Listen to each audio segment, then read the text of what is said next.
Welcome to Ignuwala. This assignment is developed by Ignuwala in association with Neeraj Publications, publishing the largest range chapter-wise reference books including many solved sample question papers for various IGNU courses. So let us begin with the course code MHD5 साहित्यिक सिद्धांत और समालोचना। हमारे पास पहला प्रश्न है, हिंदी के विचारकों और आलोचकों के काव्य प्रयोजन संबंधी एवं आलोचकों के काव्य प्रयोजन संबंधी विचारों पर सोदाहरण प्रकाश डालिए।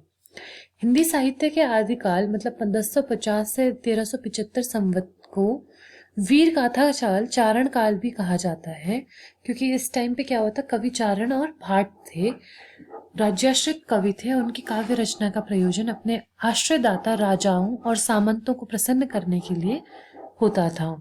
मतलब उनके युद्ध कौशल का झूठा सच्चा वर्णन करके और उनके ऐश्वर्य का बखान करके उनको प्रसन्न करते थे। रामचरितमानस के भक्ति काल और भक्ति शास्त्र पर आधारित भक्ति रस का एक ही मंत्र है, प्रेमा पुमर्थो महान। तो उन्होंने क्या किया, भक्ति काल के जो आदि कवि थे, भक्ति काल के कबीर आदि संत कवि के एक और निर्गुण भक्ति का संदेश देते, दूसरी सामाजिक धार्मिक विकृतियों का भी विरोध करते हैं। इसका सारांश यह है कि आधुनिक काल के प्रथम दो चरणों के विद्वान काव्य का प्रयोजन लोक मंगल मानते हैं। तो उसका उद्देश्य क्या है, लोक मंगल भावना। उन्होंने क्या किया, कलावाद और रूपवाद को अस्वीकार करते हुए लोक मंगल को साहित्य का प्रयोजन माना। छायावादी कवि आत्मा विभक्ति और जीवन सौंदर्य की अभिव्यक्ति को काव्य का प्रयोजन मानते हैं। तो ये दोनों चीजें उन्होंने इम्पोर्टेंटली उसमें इनकलकेट करने की कोशिश करी। प्रयोगवादी और नई कविता के मूर्धन्य कवि अज्ञेय से लेकर निर्मल वर्मा, नरेश मेहता, सर्वेश्वर दयाल सक्सेना आदि तक व्यक्ति स्वातंत्र्य और लघु मानव सिद्धांत में आस्था रखते हैं। और इसका जो हम सारांश निकालते हैं वो यह है कि भक्ति काल के कवियों से लेकर नई कविता के पुरोधाओं तक लोक मंगल और मानवतावाद को ही साहित्य का प्रयोजन माना है। सब शब्द शक्ति का आशय स्पष्ट करते हुए उनके भेदों का सौदाहरण विवेचन कीजिए। जो भारतीय काव्य शास्त्र में शब्द शक्तियों के विवेचन की एक लंबी परंपरा रही है, मतलब शब्द की शक्ति अर्थ को व्यक्त करने का व्यापार है। जिस प्रकार घड़ा बनाने के लिए मिट्टी, चाक, कुम्हार कारण है तथा चाक का घूमना व्यापार है जिससे घड़ा बनता है, उसी प्रकार अर्थ का बोध कराने वाले शब्द कारण है तथा अर्थ का बोध कराने वाला व्यापार शब्द शक्ति है। शब्द शक्ति के तीन भेद हैं, अभिधा, लक्षणा और व्यंजना। उन्होंने क्या किया है, अभिधा शब्द एक मुख्यार्थ तक सीमित है, चाहे कोई वाचक एक शब्द एकार्थक हो अथवा अनेकार्थक। एकार्थक शब्दों का मुख्यार्थ निहित रहता है, अनेकार्थों के विषय में संदेह हो सकता है। और फिर आता है हमारे पास लक्षक शब्द, लक्ष्यार्थ शब्द, लक्षणा शक्ति के भेदोपभेद, प्रयोजनवती लक्षणा के भी दो भेद हैं, गौणी, सारोपा, रूढ़ा लक्षणा। व्यंजना शक्ति के भेदोपेद, शाब्दी व्यंजना, अभिधा मूला व्यंजना, लक्षणा मूला व्यंजना। फिर आता है सेकंड आर्थी व्यंजना। आर्थी व्यंजना के भेद हैं वक्तृ विशिष्ट आर्थी व्यंजना। और फिर आता है प्रश्न 3, रस की परिभाषा देते हुए इसके स्वरूप का विश्लेषण कीजिए। रस का प्रयोग 4 अर्थों में होता है, पदार्थों का रस, फिर दूसरा है हमारे पास आयुर्वेद का रस, तीसरा है काव्य का रस और चौथा है भक्ति से प्राप्त होने वाला रस। रस अखंड है, रस स्वप्रकाश है, रस आनंदमय है, रस चिन्मय है, रस वेदांतर स्पर्श शून्य है, रस ब्रह्मास्वाद सहोदर है, रस लोकोत्तर चमत्कार प्राण है। आचार्य शुक्ल रस को स्पष्ट करने में ब्रह्मानंद सहोदर के रूप में स्वीकार करते हैं और रस का अनुभव श्रृंगार और करुण दोनों रूपों में, मतलब सुख और दुख दोनों उद्यत होते हैं उसमें। और जो डॉक्टर नागेंद्र है, इन्होंने आनंदमयी चेतना को रस को आनंदमयी चेतना की संज्ञा दी है। रस अलौकिक आनंद है, मतलब लौकिक आनंद है। रस का आनंद अन्य लौकिक आनंदों की तुलना में अधिक उत्कृष्ट होता है। अब आता है हमारे पास प्रश्न, रस के अंगों पर प्रकाश डालिए। पहला है स्थायी भाव। स्थायी भाव के मतलब हृदय के अंतःकरण में रति आदि स्थायी भाव से वासना रूप से विद्यमान रहते हैं, जिस प्रकार मिट्टी में गंध। विभाव, आलंबन विभाव, उद्दीपन विभाव। फिर आते हैं अनुभाव। अनुभाव के 4 रूप माने जाते हैं, आंगिक, वाचिक, आहार्य और सात्विक। आंगिक से तात्पर्य है शरीर संबंधी चेष्टाएं।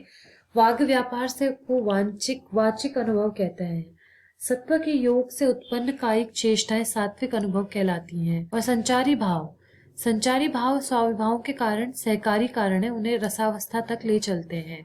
संचारी भाव मनोविकार हैं। संचारी भाव को व्यभिचार भाव भी कहते हैं। फिर आता है ध्वनि सिद्धांत में रस का स्थान। जो ध्वनि का जो सिद्धांत है उसमें जैसे अलंकार, गुण और रीति जैसे काव्यांगों का महत्व सीमित हो गया है। ध्वनि सिद्धांत का विरोध तथा अंततः की स्वीकृति। जो आनंदवर्धन ने ध्वनि तत्व पर समग्र काव्य को अवलंबित मानते हुए ध्वनि को काव्य की आत्मा माना। जो ध्वनि है उसको काव्य की आत्मा माना है। और संस्कृत के अंतिम आचार्य जगन्नाथ ने भी ध्वनि सिद्धांत का पूर्ण समर्थन किया और व्यंग्य को ही काव्य की आत्मा माना। अब आता है हमारे पास काव्य संबंधी मैथ्यू आर्नल्ड के विचारों पर प्रकाश डालिए। मतलब मॉडर्न इंग्लिश जो आलोचक हैं उसके प्रवर्तक मैथ्यू आर्नल्ड के साहित्यिक जीवन का प्रारंभ काव्य रचना से हुआ। पहले उन्होंने सबसे पहले पोएट्री लिखी है। उन्होंने मतलब अपने इस प्रभाव का उल्लेख करते हुए लिखा है, for half century Arnold's position in this country was comparable with that of venerable Greek in respect of wide influence he exercised, and he impressed upon criticism and the blind faith with which he was trusted by his votaries. मतलब उनकी जो छवि है उसको इस तरीके से माना जाता था, जो ग्रीक्स के रेस्पेक्ट में माना जाता था। और उन्होंने मतलब मानवता को कैसे सुखी बनाया जाए, आर्नल्ड काव्य के लिए स्थायी और शाश्वत महत्व के विषयों में को अधिक उपयोगी मानता है। उसने यह भी लिखा है कि मॉडर्ननेस और antiquity of an action has nothing. मतलब जो मॉडर्ननेस है और एंटिक्विटी है उसमें कुछ भी नहीं है। मतलब आधुनिकता या प्राचीनता से कोई काव्य विशिष्ट की उपयुक्तता का कोई संबंध नहीं है। कला और नीति, मतलब जो the best poetry will be found to have a power of forming and delighting us, nothing else can. मतलब जो उनका कहने का मतलब था कि जो अच्छी पोएट्री है उसके पास हमारे पास हमें खुशी देने की एक ताकत होती है। और जो पोएट्री का जो फ्यूचर है वो इमेंस है, बिकॉज पोएट्री में बहुत सारी डेस्टिनीज हैं, रेस है और टाइम के साथ साथ अलग अलग तरीके की मतलब चीजें आएंगी और वो हमेशा के लिए अपना स्थान बना लेंगी। आर्नल्ड के काव्य संबंधी विचारों का सार है, काव्य का लक्ष्य मात्र मनोरंजन या आनंद नहीं है। काव्य की जो विषय वस्तु है महत्वपूर्ण होनी चाहिए। रचना प्रक्रिया में संरचनात्मक अवनीति, अनुपात और सामंजस्य पर भी ध्यान देना चाहिए। वस्तु और रूप पर भी ध्यान देना चाहिए। शैली की उत्कृष्टता कविता के कुछ अंशों तक ही सीमित न होकर संपूर्ण काव्य विधान में होनी चाहिए। शैली सरल स्वच्छ होने के साथ साथ भव्य भी होनी चाहिए। कविता का भविष्य उज्जवल है और मानव जाति की चट्टान है। काव्य के संबंध में विलियम वर्ड्सवर्थ के विचारों की समीक्षा कीजिए। विलियम वर्ड्सवर्थ को रोमांटिक मूवमेंट का घोषणा पत्र समझा जाता है काव्यालोचन का, क्योंकि इनके सिद्धांतों को नियो क्लासिसिज्म से जोड़कर उन्होंने एक नया मार्ग बनाया है और एक नई विचारधारा को जन्म दिया है। तो सारांश यह है कि आरंभ में वर्ड्सवर्थ ने भली कविता के भावों के सहज उच्छलन और साधारण काव्य शैली पर बल दिया हो। पहले वो क्या करते थे कि बहुत ही नॉर्मल सी और नॉर्मल पोएट्री राइटिंग थी उनकी, लेकिन आगे चलकर उन्होंने सोचकर चिंतन, मनन, परीक्षण को भी आवश्यक माना। मतलब हर तरीके से एनालाइज करने को इम्पोर्टेंट कंसिडर किया और कला सौंदर्य को, मतलब जो आर्टिस्टिक और पिक्चराइजेशन है पोएट्री में, उसको अनिवार्य गुण स्वीकार किया। कल्पना संबंधी विचार, कवि कल्पना संबंध में वर्ड्सवर्थ के मत एक नहीं है, अनेक है। मतलब वो बहुत सारे उनके व्यूज हैं इस बारे में। ड्राइडन की तुलनात्मक और व्यवहारिक आलोचना संबंधी विचारों पर प्रकाश डालिए। ड्राइडन जो थे वो अंग्रेजी के प्रसिद्ध कवि, नाटककार और व्यंग्यकार थे। मतलब ये सटायरिस्ट थे। मतलब काव्य प्रयोजन में उन्होंने कहा है कि delightful teaching which is the end of poetry. मतलब उसका बल आनंद से अधिक शिक्षा पर था। आनंदपूर्ण शिक्षा देना है। कल्पना संबंधी विचार। कल्पना के लिए ड्राइडन ने फैंसी शब्द का इस्तेमाल किया है। फैंसी से उनका अभिप्राय वही है जो कॉलरिज का इमेजिनेशन से है। वह कथानक को गौण बताता है और the story is the least part of work. और मतलब उनका कहना है कि जब तक कथा कवि की कल्पना के रंगों से चित्रित होकर कथानक के रूप धारण नहीं कर लेती, तब तक वह तुच्छ होती है। मतलब वो एक जो स्टोरी है वो कथानक के रंगों से चित्रित ना होकर, मतलब जो जो पोएट्री राइटर है, जो पोएट है, उसकी कल्पना से होकर प्लॉट पर जानी चाहिए और तब तक वो तुच्छ होती है। ड्राइडन की जो का मत था वो काव्य का विषय क्या होना चाहिए, उपयुक्त होना चाहिए, क्योंकि जिस प्रकार उचित उपयोग न होने पर सर्वोत्तम औषधि भी अपना गुण खो बैठती है, उसी प्रकार उपयुक्त विषय न होने का चयन न होने पर काव्य निष्प्रभ हो जाता है। मतलब अच्छा हमारे पास टॉपिक होना चाहिए, विषय वस्तु अच्छी होनी चाहिए। फिर ड्राइडन का पहला आलोचक है जिसने अंग्रेजी काव्य और साहित्य की महत्ता प्रतिपादित की। और तुलना करते समय ड्राइडन का बल मूल्यांकन के बजाय विश्लेषण पर रहता है। मतलब वो एनालाइज करने पे ज्यादा जोर देते हैं। कल्पना के संबंध में ड्राइडन ने बुद्धि तत्व पर भी काफी जोर दिया। मतलब उन्होंने इंटेलेक्ट पर भी काफी फोकस किया है। बात है आई.ए. रिचर्ड्स का मूल्य सिद्धांत का विवेचन कीजिए।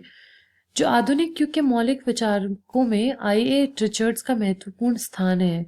जो मतलब थिंकर्स हैं उनमें आई.ए. रिचर्ड्स इम्पोर्टेंट हैं और वो मनोविज्ञान के क्षेत्र से साहित्य में आए हैं। पहले साइकोलॉजी में थे, साइकोलॉजी से लिटरेचर में आए हैं। तो जो उनकी पोएट्रीज होती हैं उनमें मनोविज्ञान की सहायता ली जाती है और नए नए तर्क प्रस्तुत किए जाते हैं। रिचर्ड्स कलानुभूति और सौंदर्यानुभूति को विशिष्ट नहीं मानते। मतलब वो आर्ट और सौंदर्य को जो मतलब ये फीलिंग्स है दोनों, आर्टिस्टिक और सौंदर्यात्मक फीलिंग है, इन दोनों फीलिंग्स को विशिष्ट नहीं मानते हैं। भाषा के संबंध में भी रिचर्ड्स के विचार अत्यंत मौलिक हैं। कॉलरिज के उपरांत इंग्लैंड में मौलिक चिंतकों काव्यशास्त्रियों में रिचर्ड्स ही उल्लेखनीय हैं, जिन्होंने मनोविज्ञान, भाषा विज्ञान और अध्यात्म दर्शन के आलोक में अपने काव्यशास्त्रीय सिद्धांतों की स्थापना की। मतलब कॉलरिज के बाद इंग्लैंड में मौलिक चिंतकों और काव्यशास्त्रियों में, मतलब जो थिंकर्स हैं और जो पोएट्स हैं, उनमें रिचर्ड्स ही सबसे ज्यादा उल्लेखनीय है, क्योंकि उन्होंने क्या किया है, जो साइकोलॉजी है और लिंग्विस्टिक्स है, इन सब चीजों को ध्यान में रख के अपने काव्यों की रचना की। काव्य का प्रभाव। रिचर्ड्स के अनुसार कविता का मूल्य उसके मन को प्रभावित करने की क्षमता पर निर्भर करता है। मानव मन में निरंतर आवेग उत्पन्न होते हैं। मतलब अलग अलग तरीके के आवेग उत्पन्न होते हैं, जो कुछ संबद्ध और अनुकूल होते हैं जैसे हर्ष और गर्व, किंतु कुछ अन्य विरोधी और प्रतिकूल होते हैं जैसे भय। रिचर्ड्स के काव्य सिद्धांतों की आधारभूत मान्यता है सौंदर्य की विषयनिष्ठता, मतलब सब्जेक्टिविटी। वह सौंदर्य को वस्तु का धर्म नहीं मानते। उनका कथन है कि जब हम कहते हैं कि अमुक वस्तु सुंदर है तो हम अपनी मनस्थिति का वस्तु पर प्रक्षेपण करते हैं। सौंदर्य एक ऐसी विशेषता है जो अलग अलग वस्तुओं में अलग अलग मात्रा में पाई जाती है। तो सौंदर्य को ना तो पूर्णता विषयगत और ना पूर्णता विषयगत माना जाता है। दोनों मतों में आंशिक सत्य है। अब आता है प्रश्न 9। इसमें हमें टिप्पणी लिखनी है। समकालीन आलोचना में परिवर्तन के बिंदु। समकालीन आलोचना मतलब 7वें दशक के गहमा गहमी के परिवर्तन के आसार नजर आने लगे। कवि और कथाकारों की युवा पीढ़ी ने नए तेवर के साथ साहित्य में प्रवेश किया। मतलब बहुत ही खींचतान के बाद एक नई पीढ़ी ने साहित्य में प्रवेश किया। रमेश चंद्र शाह की पद्धति दूसरी है। वे सृजनात्मक समीक्षा पर जोर देते हैं। मतलब सृजनात्मक मतलब क्रिएटिविटी पर जोर देते हैं। निष्कर्ष के रूप में वर्तमान हिंदी आलोचना अनेक प्रकार की विसंगतियों से घिर गई है। हर नए रचनात्मक प्रयास के प्रति निरंतर जागरूकता का दायित्व निभाती रही है। संक्षेप में पिछले 3 दशकों की आलोचना की उपलब्धियों के बारे में कहा जा सकता है कि यद्यपि आलोचना के क्षेत्र में सक्रियता की कमी नहीं है, पर पूरे साहित्यिक परिदृश्य में के बीच कोई सैद्धांतिक की उभर कर नहीं आई। कोई भी एक ऐसा सिद्धांत उभर के नहीं आया है। अब आता है हमारे पास यथार्थवाद। कलाकार अपने जीवन को 2 प्रकार से चित्रित करता है। पहले में वह संसार को जैसा देखता है वैसा ही चित्रित करता है। दूसरे में अपने चतुर्दिक जगत को अनुकूल बनाने के लिए अपनी कल्पना। तो यथार्थवादी आंदोलन की परंपरा यूरोप में 19वीं शताब्दी में चली गई थी। तो उसमें क्या था, जो वस्तुमुखी तटस्थता माना जाने लगा। क्या? वस्तुमुखी दृष्टि से मतलब जो चीजें हैं वो देखी जाने लगी। तो जॉर्ज ल्यूकस ने कहा, इट इज अ कंडीशन सिन क्वा none of great realism that the author must honestly record without fear or favor everything he sees around him। मतलब ऑथर को हर एक चीज रिकॉर्ड लिखनी चाहिए जो वो अपने अराउंड देखता है। यथार्थवाद की अलग अलग मान्यताएं थी। आदर्शवाद रोमांस कल्पनाशीलता का बहिष्कार कर अपने युग की तथा अपने समाज की सच्चाइयों को ज्यों को त्यों प्रस्तुत करता है। तटस्थ तथा वस्तुपरक दृष्टि से समकालीन यथार्थवादी समाज के ऐसे घृणास्पद और जघन्य रूपों का चित्रण करने में संकोच नहीं करता जो साहित्य और कला की उसमें वर्जित माने जाते हैं। आधुनिकता को सही अर्थों में परिभाषित कर पाना एक जटिल प्रक्रिया है। मतलब बहुत ही कॉम्प्लेक्स प्रोसेस है, हम इसको सही जो हम चित्रित कर पाए या समझा पाए। आधुनिकता का संस्कार वैज्ञानिक सोच से जुड़ा हुआ है, मतलब साइंटिफिक अप्रोच है इनकी। और आधुनिकता मूल्यों का नवीनीकरण भी करती है, नए मूल्य भी प्रदान करती है। वैल्यूज जो हैं वो नए वैल्यूज को इनकलकेट करती है और नए जो मतलब पुराने वैल्यूज को नया करने का काम और नए वैल्यूज को इनकलकेट करने का भी कोशिश करती है। उत्तर आधुनिकता का अभिप्राय अनिवार्यता बौद्धिक है। आधुनिकता क्या है? बौद्धिक होनी चाहिए। उत्तर आधुनिकता को आधुनिकता का अगला चरण भी कहा जा सकता है, जिसमें खोते हुए मानवीय मूल्यों और जीवन में अस्वीकार का भाव महत्वपूर्ण है। If you want to download the PDF of this assignment, you can visit ignuwala.com, and to get reference book for this subject, please visit Neeraj Books, www.neerajbooks.com, where you can get up to 50% plus 10% special discount offer on all Neeraj IGNOU books. For more updates and information related to IGNOU, please subscribe and also comment below if you have any feedback and which assignment do you want to see next. Thank you for watching.